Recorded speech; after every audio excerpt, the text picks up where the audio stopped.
Hi everyone, welcome back to the third lesson of Z School. Due to popular demand, this lesson will be about team fighting. Before we begin, I just need to clarify something. There is no definitive formula for every team fight, because every team fight is different. Sometimes you need to peel, sometimes you need to kill the tanks, sometimes you need to initiate, but it really does vary a lot. I will instead give you a general guide on how you should pull off team fights as Z.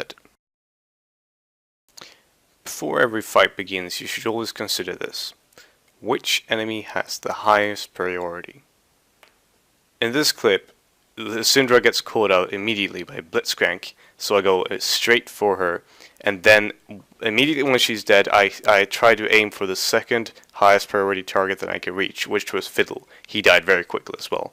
And then I head straight for Sivir, who's the third or second highest priority. And this is generally how you want to think of team fighting.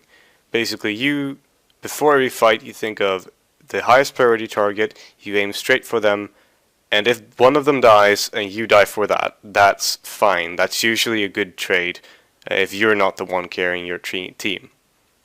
Now in this clip, I spend most of the fight not actually fighting. I get in a poke or two with Q, but apart from that, I mainly just zone the enemy Aatrox and Vayne, which is another legit strategy, especially if you're not fed enough to be sure that you'll take the enemy high priority down. You can make sure that they're out of the fight.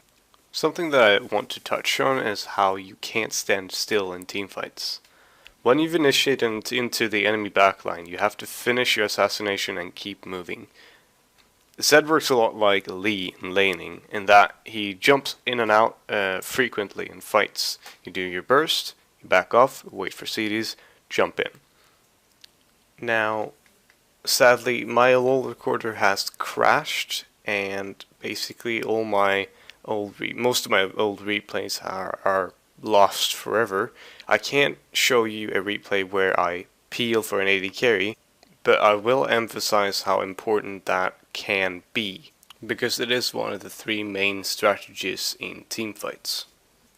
So to summarize how to teamfight as Z, before every fight, you should consider these three things.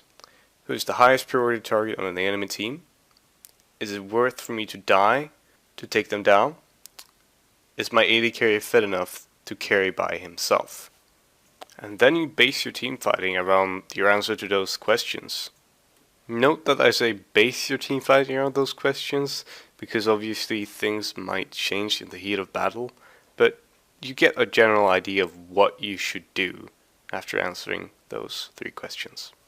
Now, if you'd like to take it one step further, it's really good to ask yourself, what CC do they have? Generally, you want to jump into the fight after the CC is used. Most of the time, you can't jump in after every single CC is used, but you want to ask yourself, what is the main CC I want to avoid? And then initiate after that. So to summarize, ask yourself the three magic questions. Decide if the enemy carries are worth dying for, wait for the CC, and then slice their throats. Now, before I leave, I'd like to address the people who have been sending messages to me telling me not to reveal the secrets of Zed. To those people, I only have one thing to say. Secrets kept are weapons wasted. See you next week. Class dismissed.